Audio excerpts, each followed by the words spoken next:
시서와 지혜서, 집회서. 주님을 두려워하는 사람들아, 주님을 두려워하는 사람들아, 그분의 자비를 기다려라. 찬미 예수님, 이 시간 집회서의 말씀을 봉사할 배미향 에밀리아 수녀입니다. 부족하나마 저의 나눔을 통해서 집회서를 읽으시는 분들에게 도움이 되셨으면 합니다. 이 시간 방청객으로 한강성당 성서가족들이 이 자리에 함께 하셨습니다. 바쁘신 시간에 감사합니다. 일상의 물처럼 매일 길어 마셔야 할 생활의 지혜를 담고 있는 책. 그러기에 초대교회에서 세례받은 신자들에게 생활의 지침서로서 많이 읽히며 교회의 사랑을 받았던 책 집회서를 1장 1절에서 10절 중에 말씀을 봉독한 다음 시작 기도를 드리겠습니다.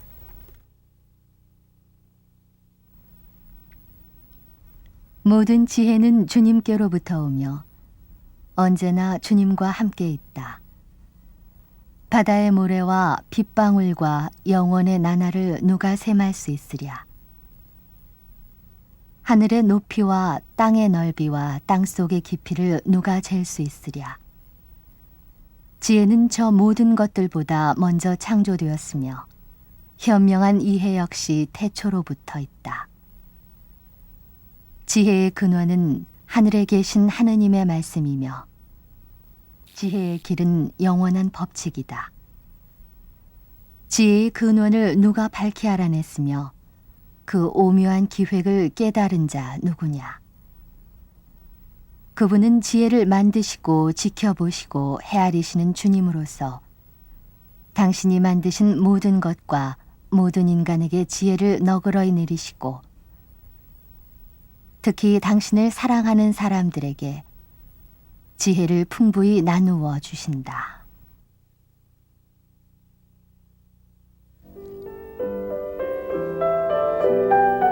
성부와 성자와 성령의 이름으로 아멘. 일상 안에서 펼쳐지는 대자연의 신비와 말씀으로 저희를 새롭게 하시는 주님, 찬미와 영광 받으소서.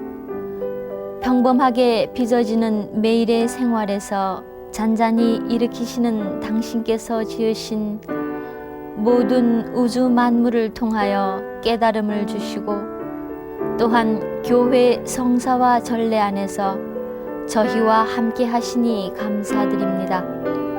이 모든 은총으로 빚어주시는 삶 안에서 더 깊이 당신 구원 신비를 느낄 수 있도록 저희를 깨어있게 하여 주십시오. 생활 안에 펼쳐지는 지혜로 그리고 당신 계시의 역사 안에서 당신 신비를 묵상하며 살았던 한 현자 벤시라의 지혜를 오늘 저희에게도 당신 말씀의 능력을 통하여 깨닫게 해 주십시오.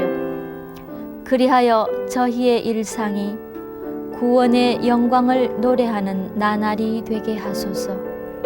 우리의 참 지혜이신 우리 주 그리스도를 통하여 비나이다.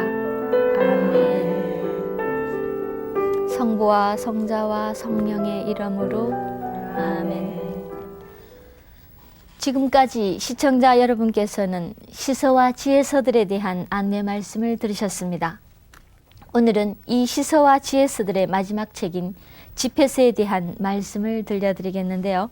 여러분께서는 성서 40주간 제3권 성문서편 130쪽에서 148쪽을 참조하시면 되겠습니다.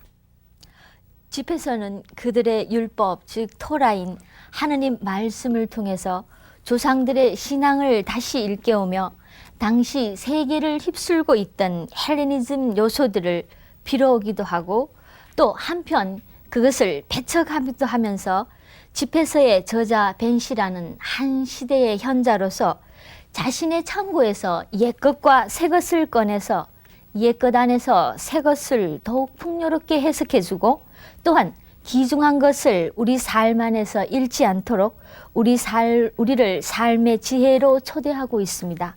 이런 집회서의 풍요로움을 맛보기 위해서 저자와 저술연대 책 이름에 대해서 알아볼까요?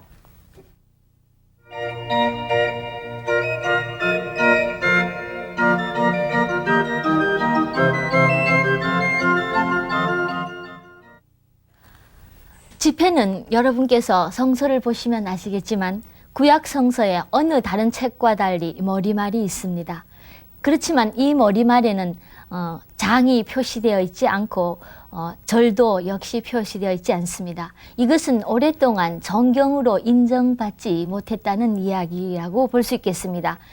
일반 책에서의 머리말처럼 이 집회서 역시 머리말에서는 저자가 누구이며 그리고 저술 의도, 번역상의 어려움 등이 피력됨을 볼 수 있습니다. 그럼 책 이름부터 알아보겠는데요. 집회서 원제목은 시라의 아들 예수의 지혜입니다. 이 명칭은 51장 30절에 나오는 것입니다. 여러분께서는 도표를 보시겠습니다. 이 집회서는 초대교회 예비 신자들의 생활 지침서로서 많이 읽혔습니다. 그러므로서 그 공적인 장소에서 읽혔다라는 것에서 교회의 책이라는 이름이 비롯되면서 집회서라는 라틴 전통의 이름을 갖게 되었습니다. 그리고 여러분께서 보시는 것처럼 전도서와 집회서는 이 발음이 매우 유사합니다. 그래서 오늘날에는 그 저자의 이름을 따서 전도서를 코헬렛, 집회서를 벤시라라고 부르는 경향이 짙어지고 있습니다. 그러면 머리말을 읽으시면서 저자에 대해서 알아보겠습니다.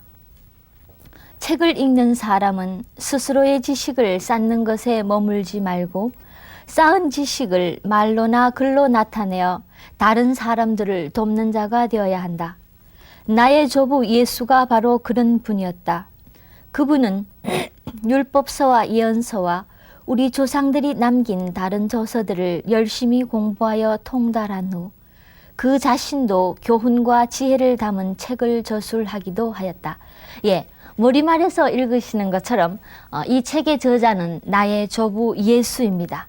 그리고 중요한 사본의 여러 결론 부분에서 저자를 밝히는데 시라의 아들 엘르아잘의 아들 예수라고 밝히고 있습니다. 즉 머리말에서 밝히는 이 예수가 저자라는 이것과 많이 일치하고 있죠. 그래서 어떻든 이 집회서의 저자를 시라의 후손이 섰다라는 그런 관점에서 저자를 벤시라라고 합니다. 그러면 저술 연대를 살펴보겠습니다. 머리말에서처럼 이 책의 번역자인 벤시라의 손자는 유에르게테스 임금 치세 38년이라고 나타내고 있습니다. 유에르게테스 왕 38년은 여러분이 보시는 것처럼 기원전 132년에 해당됩니다. 그리고 이 번역자인 손자가 알렉산드리아에 가서 이 책을 번역할 때가 132년이었다면은 할아버지와의 그 나이를 계산해 보면은 약 우리는 180년경이라고 추정해 볼 수 있습니다. 그러면 특별히 기원전 180년경 이 시대에 왜 집회서가 쓰여졌을까요? 특별히 이 180년경에 집회서가 쓰여진 이때 당시의 상황과 더불어서 집회서의 특성 및 저술 의도 등에 대해서 알아보겠습니다.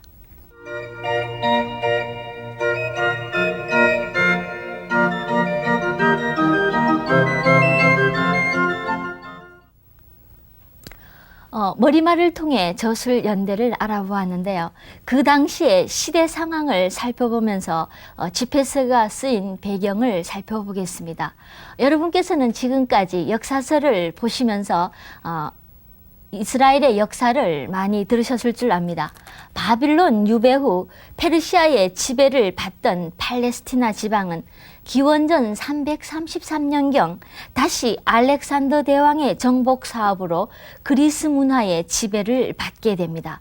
도표를 통해 보시면은 이 팔레스티나 유다 지방은 처음에는 에집트의 프톨로메오 왕조의 지배를 받습니다. 그러니까 알렉산더 사후에 여러 제국으로 분열되었는데 이 시리아 바빌론 지방에서는 셀루쿠스 왕조의 지배를 받게 되죠. 그러면서 이 팔레스티나 지방은 프톨로메 왕조의 지배를 받다가 안티오쿠스 3세 이후로는 셀류쿠스 왕조의 지배를 받게 됩니다.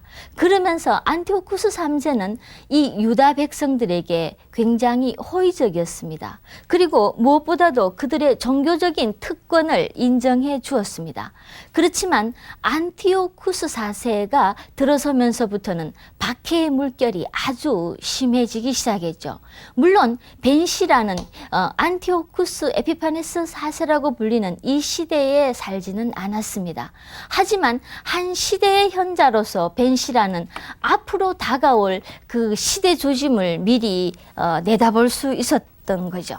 그러면서 이런 새로운 문화의 유입 안에서 벤시라는 이스라엘의 그 전통적이고 민족적인 신앙이 어떤 의미를 갖는가를 물으면서 위기에 대한 대답의 책으로서 이 집회서를 저술했다고 볼 수 있습니다. 그는 이 위기의 때를 돌아보면서 지금 이 시대를 살아갈 수 있는 지혜는 무엇인가? 그것은 바로 신앙 전승, 그들의 과거로 돌아가서 하느님 말씀 안에서 그들의 이 시대를 살아갈 지혜를 찾아야 된다라는 것이 벤시라의 강조점이라고 볼 수 있습니다. 그러면서 그는 신앙 전승, 과거로 우리를 초대하면서 위기에 대한 답을 얻기 위해서는 과거를 돌이켜 보아야 한다는 말씀으로 우리를 초대합니다. 집회서 2장 10절에서 13절 중에 말씀을 들으시겠습니다. 옛사람들을 돌이켜보면 알리라. 주님을 믿어 망신을 당한 사람이 있으며 꾸준히 주님을 두려워하고도 버림을 받은 사람이 있으며 주님께 호소하였다가 거절당한 사람이 있느냐.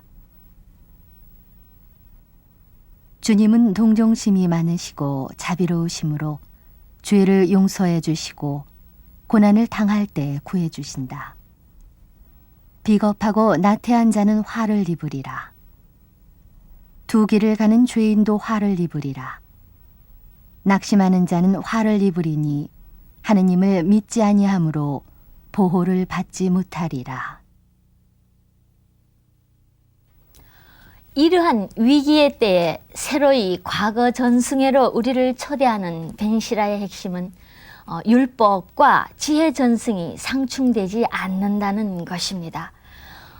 헬레니즘 문화의 그 물결로 말미암아서 많은 유다인들은 자신들이 지금까지 가지고 있던 신앙에 대해서 회의를 가지면서 믿음이 흔들리는 유대인들이 많았습니다. 새로이 밀려드는 그 히랍 철학의 물결 안에서 모든 문제를 새로운 사조 안에서 바라보려는 시각이었겠죠. 이런 그 유대인들 안에서 벤시라는 경고하고 있습니다. 두 길을 가는 죄인도 화를 입으리라. 당대에 그 벤시라는 많은 여행을 했던 것으로 볼 수 있겠습니다. 그러면서 참으로 이 시대의 이 아픔 안에서, 이 위기의 때 안에서 이 모든 것을 해결할 수 있는 것은 참된 문제의 해결 방안은 하느님 안에 있다는 것이죠. 그러면서 그는 참된 지혜는 결코 하느님의 입에서 나오는 것이어야 하며 이 지혜는 모세를 통해 주어진 율법 속에 완전히 계시되었다라는 것을 이야기하면서 하느님 신앙 안에 충실히 머물 것을 강조하고 있습니다. 그러면서 참으로 이 위기를 살 수 있는 모든 지혜는 하느님 안에 있다는 거죠. 그러면서 우리의 하느님은 우리의 삶의 모든 것임을 이야기하고 있습니다.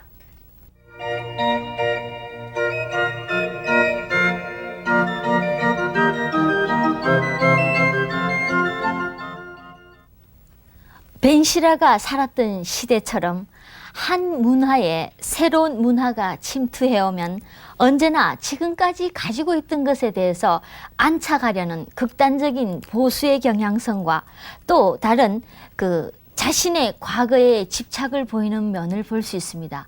우리 시대의 구한말의 그 쇄국 정책이 그런 모습이 아니었나 생각해 볼 수 있겠죠. 그와 동시에 다른 하나는 자신의 그 가치 기준 없이 무절제하게 그 새롭게 밀려오는 그 문화를 흡수하는 그런 모습이죠. 우리 또한 이런 문화의 충격 속에서 살아가고 있다고 볼 수 있겠습니다. 힙합 바지와 머리를 물들이고 유명 가수 앞에서 미친 듯이 소리를 질러대는, 그러면서 참으로 하느님이 나타나신 양 혼비백산해하는 오늘의 우리의 젊은이들을 보게 됩니다.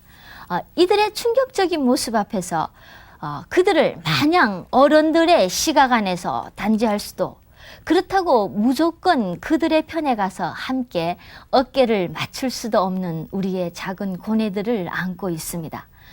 이런 우리의 고뇌 앞에 벤시라는 육지와 섬을 연결하는 다리로서 오늘 우리에게 다가서는 것 같습니다. 그를 전통주의자라고 부를 수 있는 측면은 바로 지혜 문학을 이스라엘의 전통적인 율법과 연결시키고 있는 까닭이며, 개혁주의자라고 부를 수 있는 것은 지혜 문학이 이스라엘 민족만의 것이 아니라 인간 누구나가 공유할 수 있는 것이라는 생각을 벤시라는 잃지 않았기 때문입니다. 그러면서 이스라엘의 특수한 소명에 대한 강한 신념을 가지고 있으면서도 그 인간적인 보편적 가치들을 폭넓게 받아들였다고 볼 수 있습니다. 그러면서 벤시라는 자신들이 가진 율법만으로 충분히 넉넉하지함을 잊지 않으면서도 그 새롭게 밀려드는 헬레니즘 문화라는 역사적인 상황과 만나면서 율법이 더욱 내면화되고 충실하게 될 수 있다고 생각했던 데에 그의 매력이 있다고 볼 수 있겠습니다. 이렇게 새로운 문화와 전통과의 갈등 안에서 균형을 유지하면서 전통과 개혁의 다리로서 그는 서 있다고 볼 수 있습니다. 벤시라는 전통적인 그들의 율법 안에서 인간이 어떻게 살아야 하는가를 알고 실천하였던 율법학자였습니다. 동시에 그는 새로운 문화인 헬레니즘 문화와의 갈등 안에서 이 과도기를 어떻게 헤쳐나가야 하는가 하는 시대적인 지혜를 깊이 숙고했던 현자였습니다. 그는 그리고 또 한편 많은 여행과 인생의 경륜 속에서 학교를 세웠던 교육자이기도 했습니다.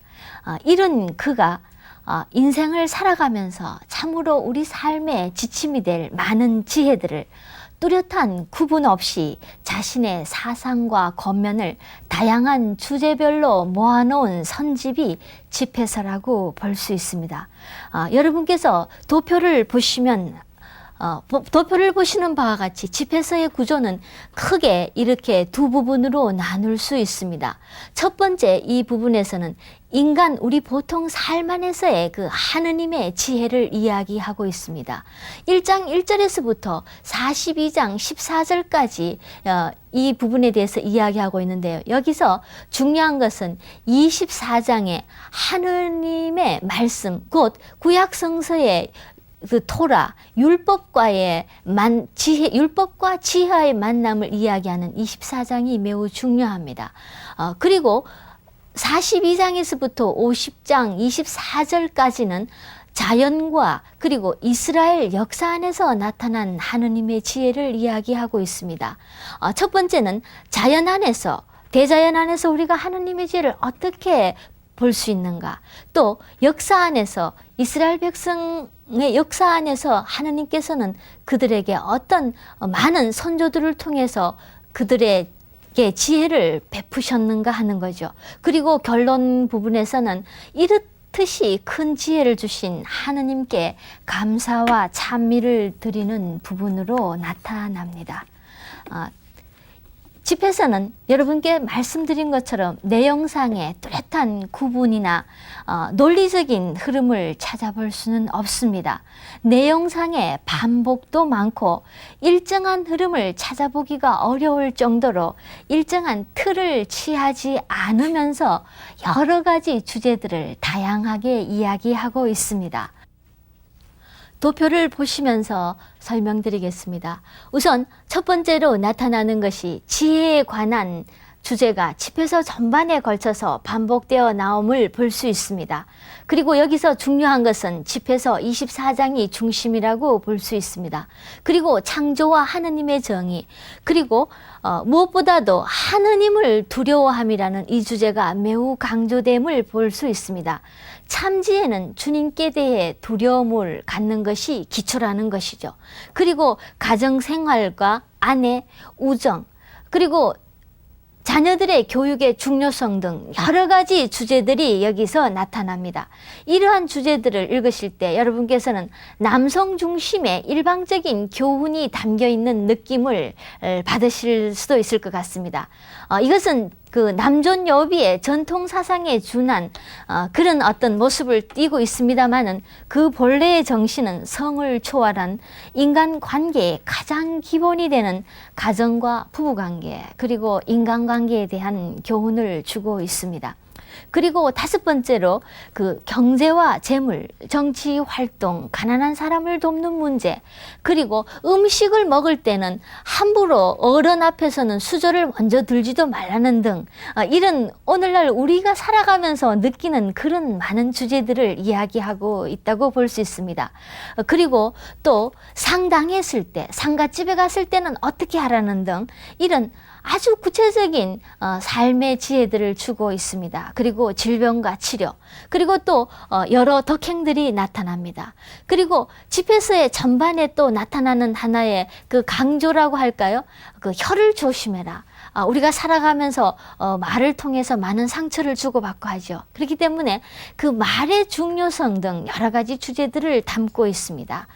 그리고 마지막으로 여러분께서 보시는 이 자유의지에 관한 진술을 또 특별히 담고 있는 부분을 보실 수 있습니다. 그러니까 하느님께서는 인간을 자유롭게 만드셨고 우리에게 선과 악, 그리고 생명과 죽음을 선택할 능력을 주셨다는 거죠. 그렇기 때문에 이 선택은 결국 인간, 우리 자신의 손에 달려있다는 이야기입니다. 그래서 하느님께서는 결코 우리에게 악을 행하라고 명하시지 않으셨으므로 악에 대해서 그분을 탓할 수는 없다는 이야기를 하면서 그 집회서 15장 11절에서 17절의 말씀을 통해서 이 성서 가운데 아주 그 자유의지에 대해서 강하게 내포된 이 부분의 말씀을 들어보시도록 하겠습니다.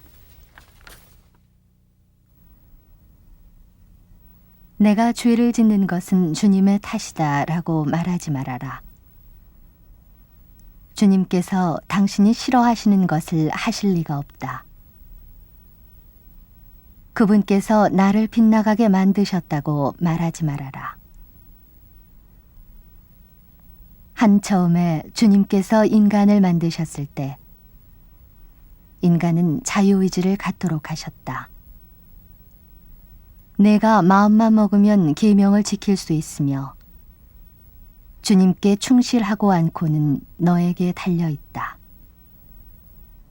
주님께서는 내 앞에 불과 물을 놓아주셨으니 손을 뻗쳐 내 마음대로 택하여라. 사람 앞에는 생명과 죽음이 놓여있다. 어느 쪽이든 원하는 대로 받을 것이다.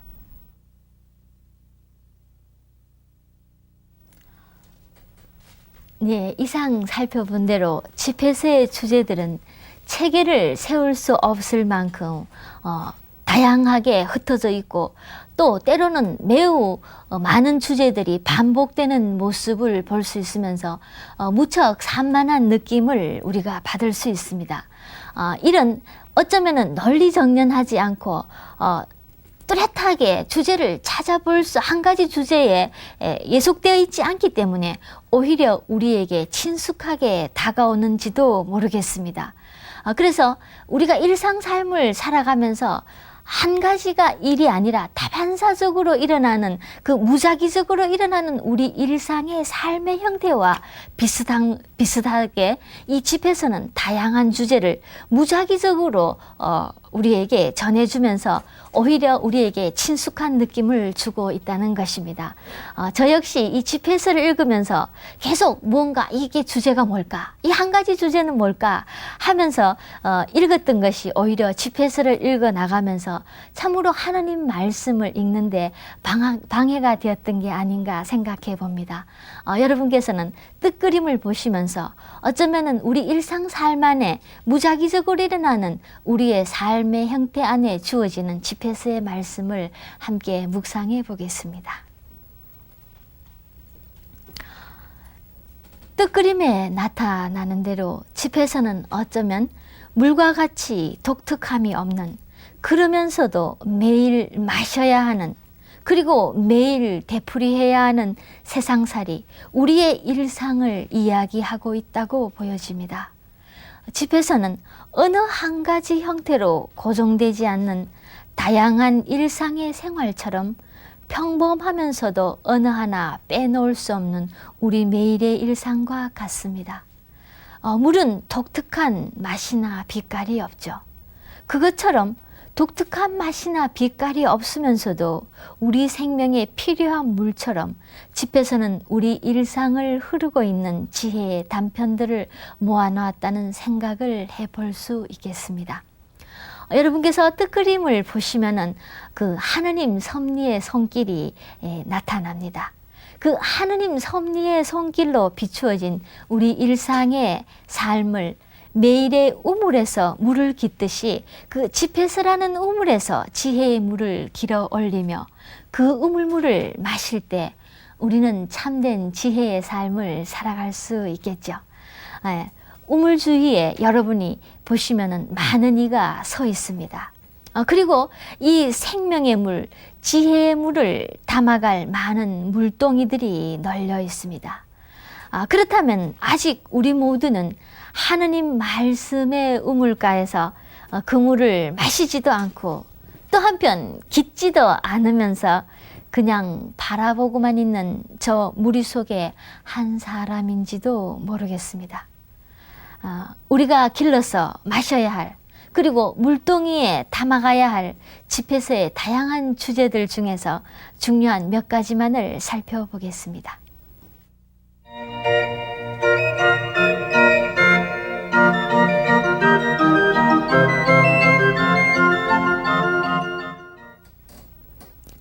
시청자 여러분께서 집회서를 읽으시면서 느끼셨겠지만 집회서는 처음부터 끝까지 나타나는 주제가 하느님을 두려워함이라고 볼 수 있습니다.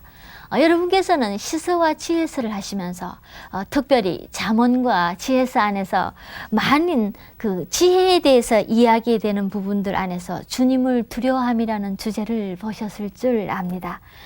벤시라 역시 이 주님을 두려워함을 매우 강조하면서 이 주님을 두려워함이야말로 참된 지혜의 기본이라고 이야기하고 있습니다.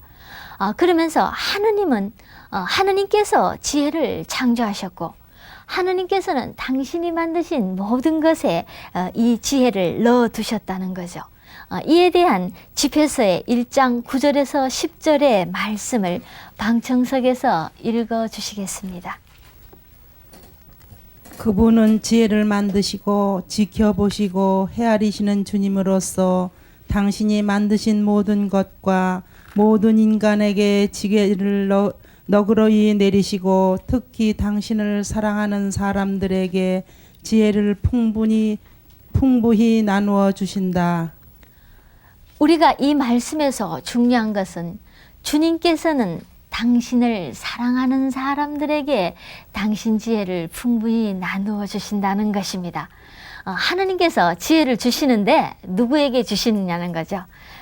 당신을 사랑하는 사람들에게 지혜의 문을 열어주신다는 거죠. 그러니까 바꾸어 말씀드리면 하느님께 대한 그 사람의 사랑이 지혜의 문을 열게 한다고 말할 수 있겠습니다. 그러면 야훼를 사랑하는 이들, 그렇다면 하느님을 진정으로 사랑한다는 것은 구체적으로 어떤 것일까요? 이에 대한 집회서 2장 15절에서 18절의 말씀을 방청석에서 봉독해 주시겠습니다.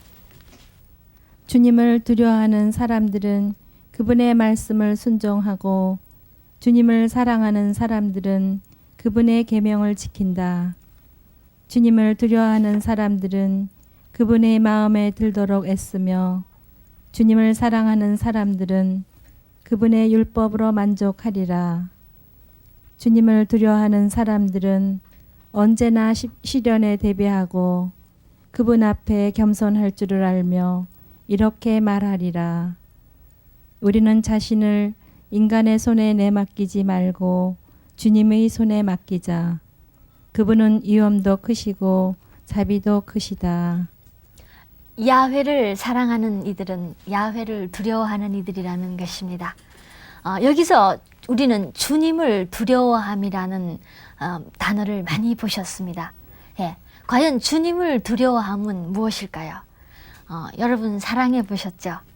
그럴 때 우리는 그 사랑하는 사람의 마음을 다치기 싫어서 그 함부로 말을 하지 않고 참으로 그 사람의 기대에 실망을 주지 않기 위해서 우리의 삶을 삼가하게 되는 모습을 봅니다.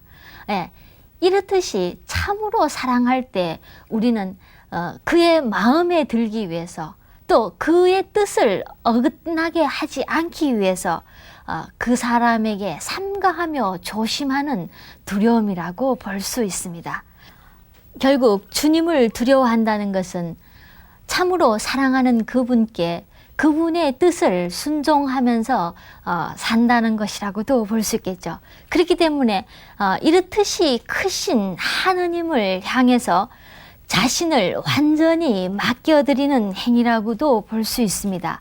그러므로 하느님을 두려워하는 사람은 그분의 법을 준수하면서 기꺼이 지혜를 찾아 나선다고 볼 수 있겠습니다. 결국 주님을 두려워함이란 집에서가 강조하고 있는 이야기는 그 하느님 말씀, 율법에 대한 순종을 뜻하는 것을 분명하게 보여줌으로써 지금까지의 그 지혜 문학에서 나타나는 그 지혜의 개념을 넘어서고 있다고 보여집니다. 그래서 벤시라는 주님을 두려워함이 인간이 추구해야 할 가장 큰 정점이라고 제시하고 있습니다. 벤시라는 여행을 많이 했다는 말씀을 제가 드린 것 같습니다. 참으로 자기가 그 많은 여행 경험과 더불어서 인생의 마지막에 와서 돌아봤을 때 참으로 그 인간의 능력이라는 것은 한계가 있는 것이다. 그래서 인간의 그 지혜와 그리고 인간 지성이 깨우칠 수 있는 바에는 한계가 있기 때문에 겸허한 생활 자세에서 오는 하느님과의 생생한 체험에서 온 그런 결론에서 나온 말씀이라고 볼 수 있습니다. 예, 이러면서 이 벤시라는 우리에게 강조합니다. 주님을 두려워함이 모든 지혜의 시초라는 것입니다. 다음은 인내와 절제에 대한 가르침으로 헬레니즘이라는 물결 안에서 하느님 안에 어떻게 우리가 인내하며 그분께 대한 경외를 드려야 하는가를 강조했던 집회서의 말씀을 들어보시겠습니다.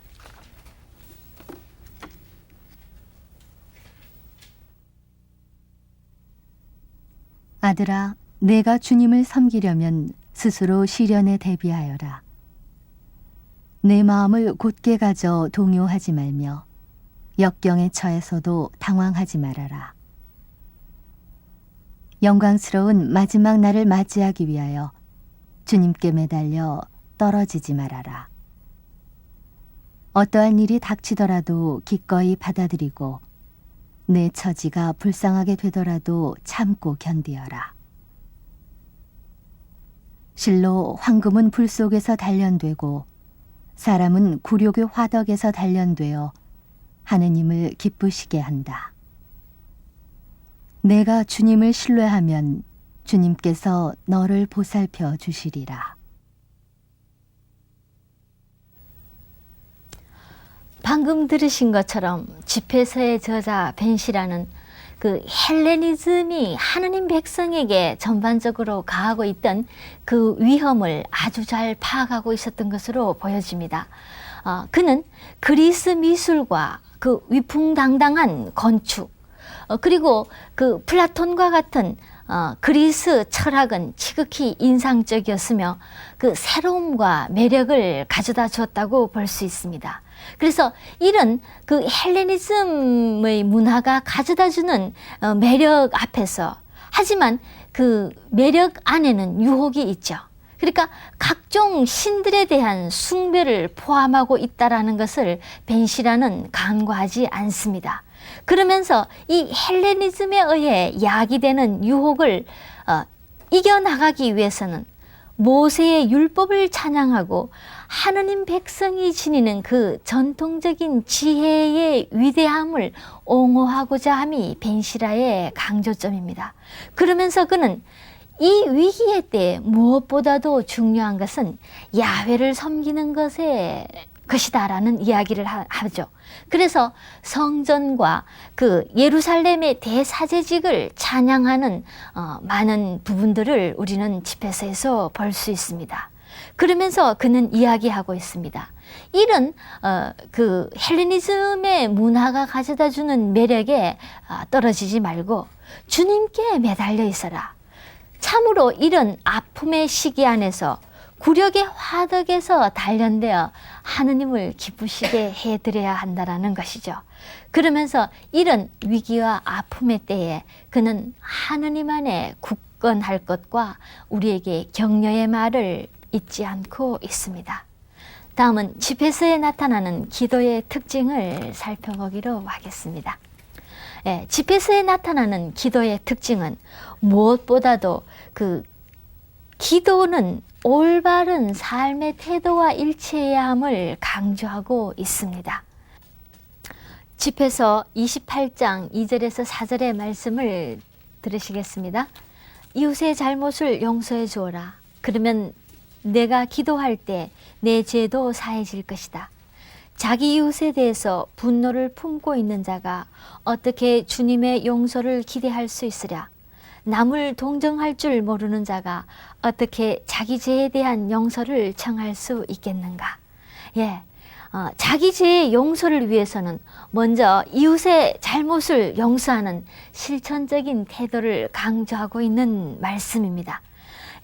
집회서에서 이렇듯이 가르치는 기도의 특징은 우리가 나날의 삶에서 반복해야 할 매우 평범하면서도 개인적인 기도를 이야기하고 있음을 볼 수 있습니다. 그는 지극히 사소하다고도 할 수 있는 언행에서부터 아주 우리 기도가 진솔해야 함을 강조하고 있습니다. 내 생명의 아버지시며 주인이신 주여, 나의 입과 혀가 농간을 부리지 못하게 하시고 나의 눈이 분수를 지키게 하시고 나를 헛된 욕망에서 멀리 떨어지게 해 주소서. 이런 기도를 바칩니다. 참으로 있는 그대로의 자신을 열어 보이는 진솔한 기도자의 모습을 집에서 곳곳에서 보게 됩니다. 우리는 얼마나 말과 생각으로 죄를 짓습니까? 그리고 남을 아프게 하고 참으로 말은 많지만 말씀은 없는 이런 오늘의 우리에게 시공을 넘어서서 집회서는 우리에게 겸손한 사람의 기도는 구름을 꿰뚫는다는 참된 기도의 자세를 배우게 합니다. 다음은 인간과 삶에 대한 한 현자의 숙고에 바탕한 지혜 개념이 집회서에서 갖는 특성을 살펴보겠습니다.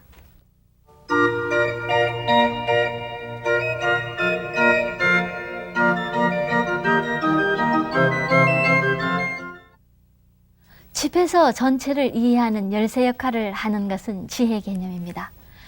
물론 지금까지의 지혜 문항에서 언급되었던 지혜 개념의 고유성과 더불어 집회서에 나타나는 그의 독특한 지혜 개념은 그 지혜 문학적인 가르침을 성서 연구와 직접 연결짓는 사람이라는 점입니다. 지혜는 하느님께서 우리를 창조하실 때 하느님과 함께 있었고 인간은 이 지혜를 도저히 깨달을 수 없다는 거죠. 그렇기 때문에 지혜를 깨달으려면 무엇보다도 하느님의 계시가 있어야 함을 집회서는 이야기하고 있습니다. 그러면서 지혜는 시나이에서의 계시와 동일시됨을 볼 수 있는 것이 집에서 24장에 강하게 강조되고 있습니다. 즉 하느님의 계약과 인간의 체험, 우리가 보편적인 생활에서 겪는 지혜 개념은 연속성을 갖는다는 것입니다. 그래서 참된 예배의 혼으로서 일상생활과 주님의 계명을 연결시키고 있는 점이 특징이라고 볼 수 있겠습니다. 특별히 집에서 3장을 보시면은 부모님을 공경하라는 이 이야기를 하고 있습니다. 그러면서 벤시라는 이 부모님을 공경하라는 이 지혜의 전승을 그 계명과 연결시키고 있습니다. 율법에 대한 율법에 있어서의 부모에 대한 공경을 10계명의 넷째 계명을 통해서 해설하고 있다는 것이죠. 예, 우리는 일상생활에서 지켜야 할 삶의 진리가 계명과 동떨어져 있는 것이 아니라는 것을 집회서를 통해서 볼 수 있습니다. 즉 생활의 진리가 결국 그들이 지켜왔던 율법, 하느님의 말씀, 토라라는 것이죠. 그래서 우리는 신앙 안에서 지켜나가야 할 그 계명이 결코 종교 안에서 계명으로 덮씌워지는 굴레가 아니라 인간다운 삶을 위한 지혜임을 깨닫게 됩니다. 집에서의 저자 벤시라가 아주 우리에게 주는 메시지가 중요함은 바로 이 점입니다. 지혜와 율법, 곧 하느님의 말씀이 하느님에 대한 경외심과의 상호관계를 통해서 아주 잘 조화시킨 것이 집회서의 저자 벤시라의 매력이라고 볼 수 있습니다. 바로 여기에 그의 지혜 개념의 성숙을 우리가 한눈으로 볼 수 있다고 보겠습니다. 그러면은 도표의 그림을 통해서 지금까지의 이 집회서의 특성을 한번 살펴보도록 하겠습니다. 벤시라는 우리가 보편적인 생활 속에서 가질 수 있는 지혜 개념을 성서 연구와 연결시킨 점입니다. 그리고 결국은 우리가 갖는 그 지혜가 무엇이냐? 그것은 율법과 동일시된다고 볼 수 있는 거죠. 근데 여기서 여러분들께서는 율법 그러니까 굉장히 그 구약 백성이 딱딱하게 느꼈던 그 어떤 개념을 갖는 것 같습니다만은 구약 성서에서 율법이라는 것은 토라, 그들의 그 하느님 말씀을 가리키는 거죠. 그러니까 우리가 일상생활 속에서 지혜가 무엇인가 할 때 그것은 곧 하느님 말씀이다. 이렇게 보시면 여러분은 잘 이해하신 거라고 볼 수 있겠습니다. 그러면 우리는 여기서 하나의 의문을 갖게 됩니다.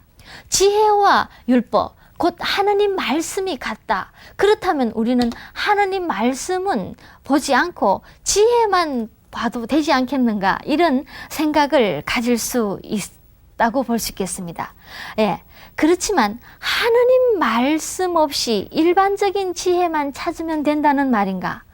이것은 결코 아닙니다. 이런 우리의 자세에 대해서 벤시라는 경고하고 있습니다.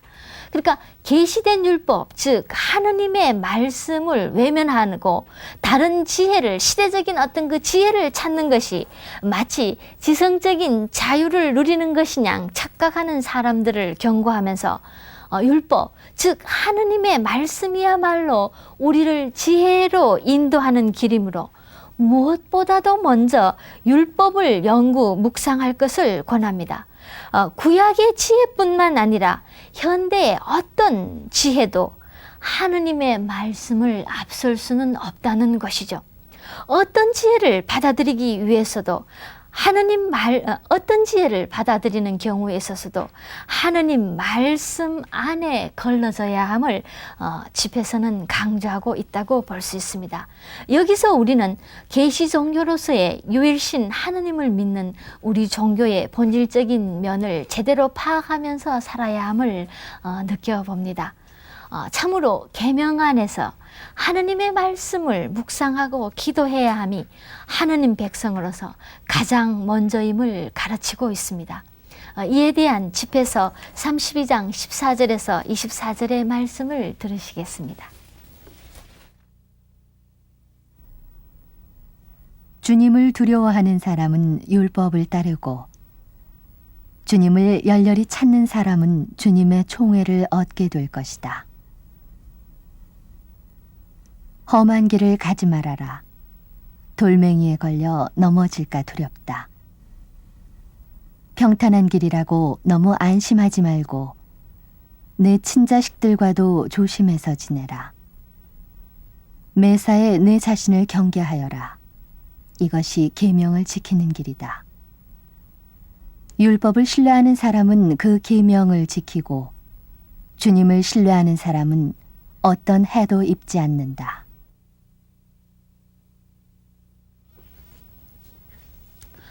집에서는 알렉산더 대왕이 불을 당긴 헬레니즘이라는 엄청난 문화적인 충격에 유라시아 전역이 뒤흔들리던 상황에서 씌워졌음을 여러분은 염두에 두셔야 할 것 같습니다. 헬레니즘으로 통칭되는 다양한 형태의 문화는 오래도록 고수되어 온 유다의 전통 문화와 마찰을 빚을 수밖에 없었습니다. 이때 이런 절대절명의 위기의 순간에 벤시라는 말하고 있습니다. 헬레니즘 문화를 적극적으로 받아들이면서도 유다 민족의 정체성을 확립하는 데 기여했던 한 사람이었죠. 그래서 그는 잠언서를 바탕으로 다채로운 지혜를 주제별로 모아 집대성합니다. 그러면서도 그에게 있어서 중요한 것은 유다 민족의 역사에 나타나는 하느님의 영광과 연결시키는 점입니다. 벤시라는 말합니다. 지혜는 곧 조상 대대로 내려온 율법이라는 것이죠. 그는 지혜와 이 이스라엘의 전통을 연결한 첫 번째 사람임이 우리가 참으로 이 집회서 안에서 명심해야 될 부분인 것 같습니다. 눈을 뜨면서부터 우리는 새로운 정보와 더불어 내가 선택하지 않아도 물밀듯이 밀려드는 시대의 변화와 함께 하나님 계명에 충실하고자 하는 신앙인으로 서 있습니다. 구약의 많은 예언자들이 제약과 위기의 상황 앞에서도 이스라엘 신앙의 원천으로 돌아가기를 호소했던 것처럼 그 헬레니즘 문화라는 거대한 폭풍 앞에서 시대의 한 현자였던 그리고 하느님 말씀을 숙고했던 벤시라 율법학자는 우리가 오늘 서 있을 곳이 어딘가를 자리매김해 준다고 볼 수 있겠습니다.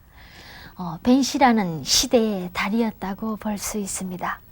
구약의 그 풍요로운 전통과 유다교를 지혜와 율법, 하느님 말씀과의 만남을 통해서 헬레니즘이라는 거친 풍파 앞에서 위기의 시대에 그들이 살아가야 할 방향을 잡아준 현자였습니다.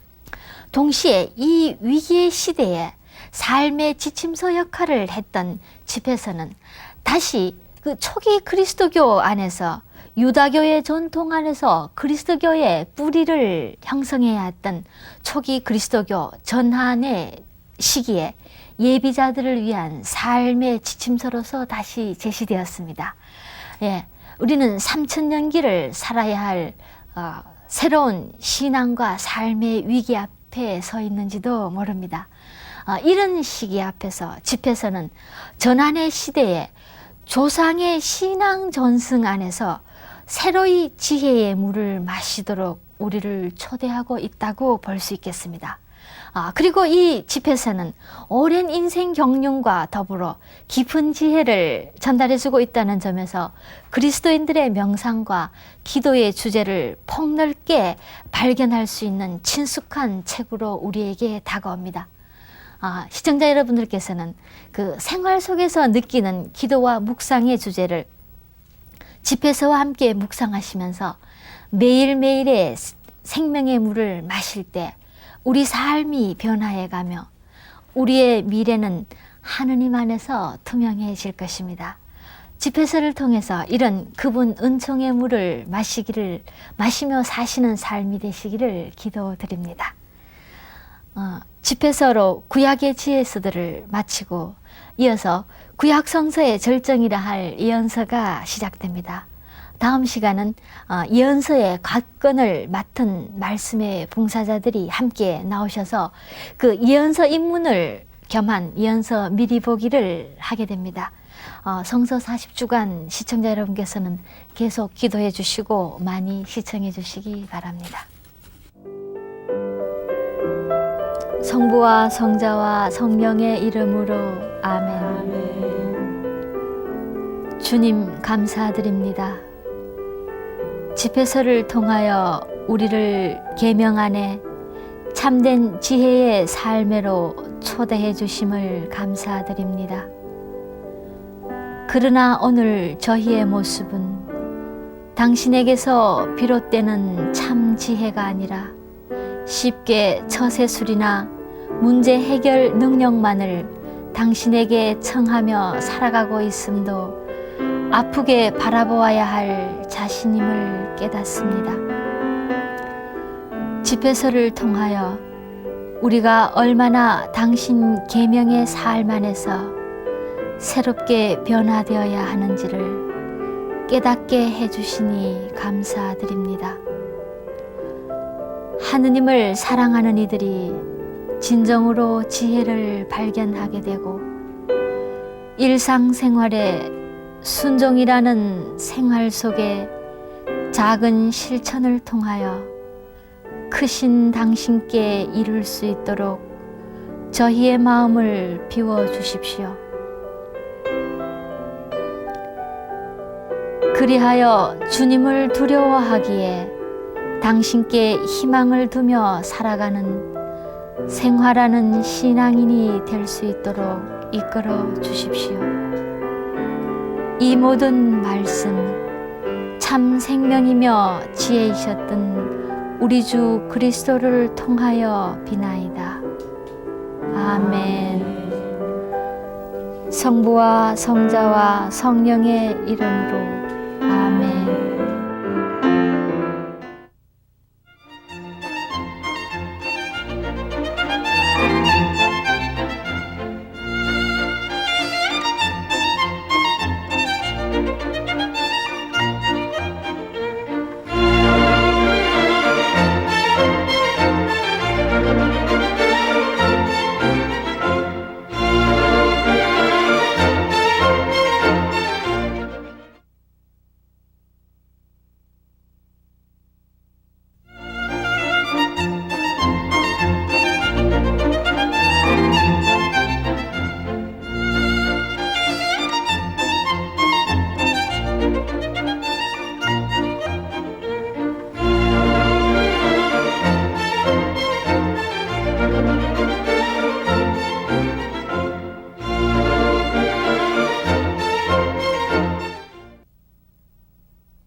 예언서 미리 보기.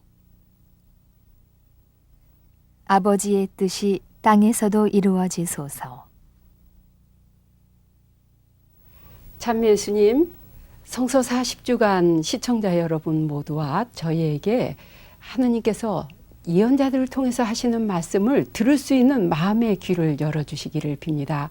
저는 이 시간에 사회를 맡은 조화선 마우로 수녀입니다. 그리고 앞으로 예제키엘서와 요나서를 하게 될 것입니다. 이 시간에 예언서 각본을 맡은 봉사자들이 함께 하셨는데요. 인사가 있겠습니다. 참 예수님, 저는 이사야서를 맡은 말씀의 봉사자 이우식 베드로입니다. 임마누엘 예언으로 언제나 우리와 함께 하시겠다고 약속하신 주님께서 시청자 여러분과 늘 함께 하시길 빕니다. 참미 예수님, 예레미야 애가 바로 주로 슬픈 노래를 부르게 될 장명희 콘솔시아 수녀입니다. 예루살렘의 멸망을 슬퍼하며 하느님의 구원을 간절히 바라는 예레미야의 기도가 우리 모두에게 주님의 십자가를 알 수 있는 시간이 되었으면 좋겠습니다. 참미 예수님, 아모스, 나흠, 스바냐, 하바국 예언서의 말씀을 봉사할 이송자 제올지아 수녀입니다. 성서의 예언자들이 외친 메시지가 오늘 우리 시대를 사는 저희에게 새로운 빛으로 다가오게 하기 위하여 시청자 여러분의 기도를 청합니다. 참 예수님, 저는 미가, 학계, 스가랴, 말라기 예언서의 말씀을 봉사할 임승희 미키아 수녀입니다.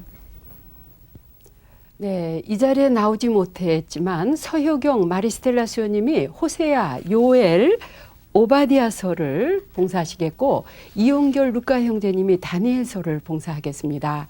그러면 시작하는 말씀으로 이사야서 5장 1절에서 4절의 말씀을 들으시겠습니다.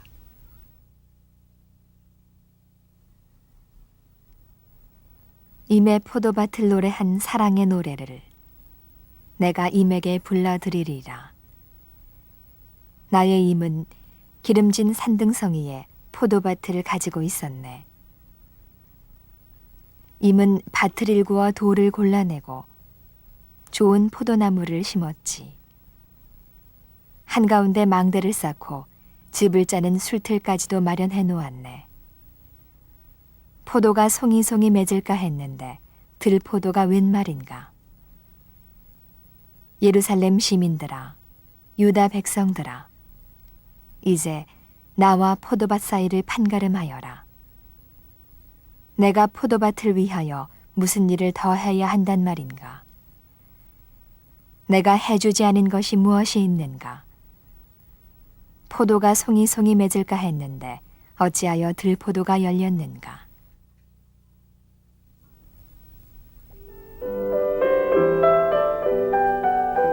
성부와 성자와 성령의 이름으로 아멘. 저희의 필요를 저희보다 먼저 하시는 사랑의 하느님 아버지, 하느님의 손길을 벗어나 어긋나가기만 하던 이스라엘 백성들에게 당신의 예언자들을 보내시어 순간순간마다 사랑의 채찍을 통해 이끌어 주셨으니 이 시대에 필요한 말씀을 전하고자 하는 말씀의 봉사자들에게 말씀의 은혜를 내려주시고 예언서를 시작하는 이 시간 예언자들을 통해 하시는 하느님 말씀에 어떻게 응답하고 생활해야 할지를 알아들을 수 있는 지혜의 영을 내려주소서.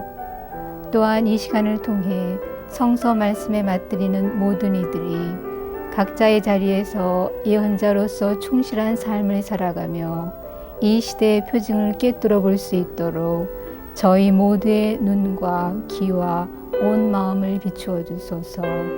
우리 주 예수 그리스도를 통하여 비나이다.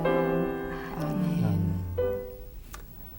예, 하늘에 계신 우리 아버지의 뜻이 하늘에서와 같이 땅에서도 이루어지기를 빌면서 땅에서 하느님의 뜻이 이루어지기 위해서 혼신의 힘을 다했던 예언자들의 기록인 예언서 미리 보기의 시간입니다. 이 시간에는 이 예언자들에 대한 그 기록을 쭉 읽으시면서 여러분들이 예언자, 예언서라는 말을 계속 들으시게 될 텐데요. 예언서 하면 여러분은 언뜻 그 미래를 예고하는 사람, 점치는 것 같은 그런 그 무속과 연결이 되기도 쉬운데 성서의 예언자들은 그러한 사람들이 아니라는 것을 이 시간에 여러분은 아시게 되시리라고 생각이 됩니다. 예언서가 무엇인지에 대해서 이 시간에 쭉 말씀을 드리겠는데요. 먼저 예언자란 누구를 가리키는 것인지, 또 그 예언자들이 살았던 시대 배경이 무엇이고 예언자들이 어떤 정신과 전승을 이어받았는지, 또 마지막으로 그 예언자들의 메시지가 무엇이고 예언서 각권을 맡은 이 말씀의 봉사자들이 어떤 방향으로 예언서를 전개시켜 나갈 것인지에 대해서 그 마지막으로 쭉 여러분들에게 소개를 해드리는 것으로 이 시간을 진행을 하겠습니다. 먼저 예언서란 무엇인가에 대해서 살펴보기로 하겠습니다.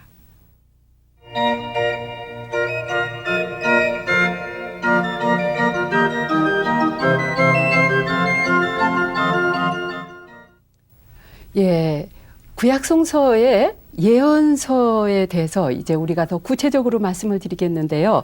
여러분이 성서 40주간 안내서로는 구약성서 제2권 예언서편의 97쪽에서 100쪽 사이에 후기 예언서 개관을 보시면 되겠습니다. 또 전에 말씀드린 대로 성서와 함께에도 이 프로그램이 계속 지상 중계되고 있습니다. 참고해 주시면 좋겠고요. 이 예언서에 대해서 우리가 여러 가지로 이제 앞으로 그 전체적인 개요를 하겠는데 먼저 예언자를 누구를 가리키는 것인지에 대한 그 어원에 대해서 임순현님께 설명을 부탁하겠습니다. 네. 성서의 예언자 또는 예언서에 대해서 바르게 이해하려면 먼저 예언자라는 낱말의 뜻을 살펴보아야 합니다. 예언자라는 낱말은 히브리어로 나비라고 하는데 이것은 하느님의 부름을 받은 사람이라는 뜻입니다. 또한 그리스어로 프로페테스라고 합니다. 이것의 뜻은 하느님의 이름으로 말하는 사람 또는 하느님의 말씀을 대신 말하는 자라는 뜻입니다. 그래서 예언자를 한자로 표기할 때는 미리 예자를 사용하지 않고 맡길 예자를 사용합니다. 즉 예언자란 신탁을 통해 하느님께서 맡겨주신 하느님의 말씀을 하느님의 백성들에게 하느님의 이름으로 대신 말씀을 전하는 사람입니다. 예, 그러니까 예언자가 하느님의 말씀을 무거운 짐을 지듯이 이렇게 지고 있다가 부려놓는 사람, 또 하느님의 말씀을 그런 식으로 전하는 그 말씀을 맡은 사람을 예언자라고 한다는 말씀이셨는데요. 그러면 구약 성서에서는 예언서를 어떻게 얘기하는지 장순현님 설명해 주시죠.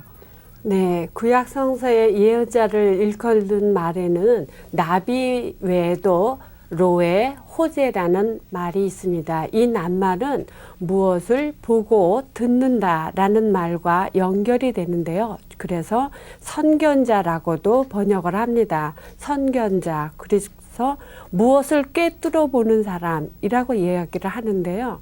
그렇다고 해서 이 선견자들은 그 하느님께서 주시는 말씀을 그 시대 사람들에게 바르게 전달하기 위해서 그 시대의 징표를 꿰뚫어 보는데요.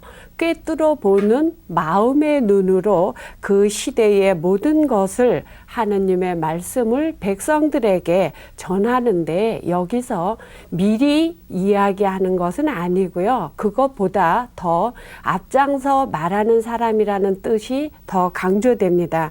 그렇기 때문에 이 예언자들의 관심은 언제나 현재에 있죠. 현재 하느님의 말씀을 듣고 그 말씀을 백성들에게 어떻게 전달해야 하는가, 그리고 또 그 말씀을 백성들이 어떻게 살아서 하느님의 뜻에 적합하게 올바른 삶을 살아야 되는지를 이 예언자들이 백성들에게 전해주고 또 그 하느님 말씀에 대해서 어떻게 응답해야 하는지 그것을 책임져 줘야 하는 소명을 받은 사람을 예언자라고 합니다. 네, 구약 성서의 예언자를 구체적으로 어떤 뜻을 가지고 있는지 설명해 주셨는데요. 그럼 구체적으로 예언자가 누구인가에 대해서 어떤 사람은 모세라고도 하고 어떤 사람은 여자 판관 드보라라고 하기도 하고 또 사무엘이라고도 하는데 시청자분께서 질문을 해오시기도 했습니다. 누가 과연 이스라엘의 첫 번째 예언자이고 누구를 예언자라고 하는지 여기에 대해서 이우식 베드로 형제님 말씀을 해 주시죠. 예. 무척 그 어려운 그 물음입니다.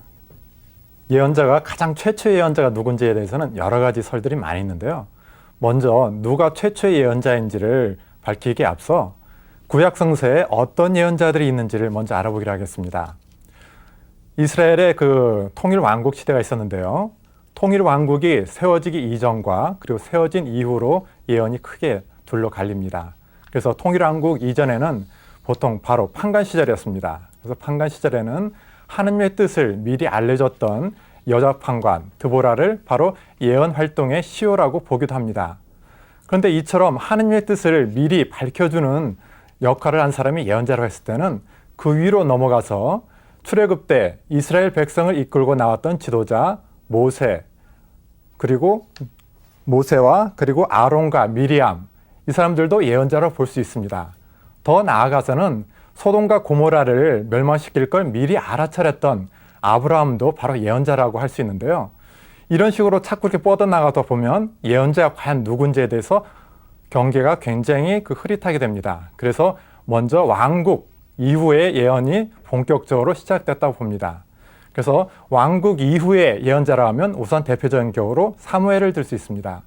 사무엘은 사울에게 기름을 부음으로 말미암아 이스라엘에게 왕국이 시작된 그 역사를 가지고 있습니다. 그리고 그 다음에는 바로 그 다윗이 우리아의 아내를 범했다고 나무랬던 나단, 그리고 어떤 이스라엘 왕국을 분열시키는데 큰 역할을 했던 아히야 예언자, 그리고 아합 왕의 통치를 비난했던 엘리야와 엘리사 등 이런 예언자들 들 수 있습니다. 이런 예언자들은 모두 역사서에 기록되어 있습니다. 스스로 어떻게 문서를 이렇게 남기지 않은 이들 예언자를 가리켜서 정기 예언자 또는 정기 예언자 또는 또 이들이 남긴 그 예언서를 바로 정기 예언사라고 합니다. 반면에 이들이 지나간 다음에 이사야라든가 예레미야라든가 에제키엘 그리고 미가 등 이런 예언자들은 직접 예언 활동을 하고 그들 이름으로 책이 편찬돼 나왔습니다. 그래서 이들을 가리켜서는 후기 예언자, 그리고 그들의 작품을 가리켜서는 후기 예언서라고 합니다. 보통 예언서라고 하면 바로 이들 후기 예언서만을 가리킵니다. 예, 문의해 오신 시청자분께도 좋은 답변이 되기를 바랍니다. 이제부터 저희가 하게 될 예언서가 바로 이 후기 예언서를 일컫게 되겠는데요. 그러면 이 후기 예언서에 어떤 종류가 있겠는지 이순녀님께서 구체적으로 얘기해 주시죠. 네. 후기 예언서는 크게 두 가지로 나눌 수 있습니다. 후기 예언서는 대예언서와 소예언서로 구분됩니다. 대소의 구분은 그 분량에 따른 것입니다. 그래서 대예언자 이사야는 66장으로 되어 있고 소예언서 중 오바댜서는 1장밖에 되지가 않습니다. 그래서 소예언서의 12권을 소예언서라 부르고 그들이 작가를 소예언자라고 부릅니다. 그런가 하면은 이사야서, 에레미야서, 또 에제키엘서 같은 것은 대예언서로서 이 저자들을 대예언자라고 부릅니다. 또한 예언서를 크게 보면은 전기 예언서와 후기 예언서로 구분되는데요. 전기 예언서를 역사서라고 부르게 되고 후기 예언서를 작가 예언서라고 부르게 됩니다. 그래서 또 크게 두 가지로 나누게 되면 대예언서와 소예언서로 나누게 되는데 대예언서에서는 이사야, 에레미야, 에제키엘, 다니엘서로 나누게 되고요. 소예언서를 보게 되면 호세아, 요엘, 아모스, 오바댜, 요나, 미가, 나훔, 하바국, 스바냐, 학개, 스가랴, 말라기로 나누게 됩니다. 예, 예언자의 대소의 구분이 예언자의 그 중요성에 있는 것이 아니라 책의 분량에 따라서 대소를 구분한다는 것이 아마 우리가 염두에 두어야 될 것이 아닌가 싶습니다. 그러면 예언자들은 이렇게 대소로 구분이 되면서 동시에 또 참 예언자와 거짓 예언자로도 구분을 합니다.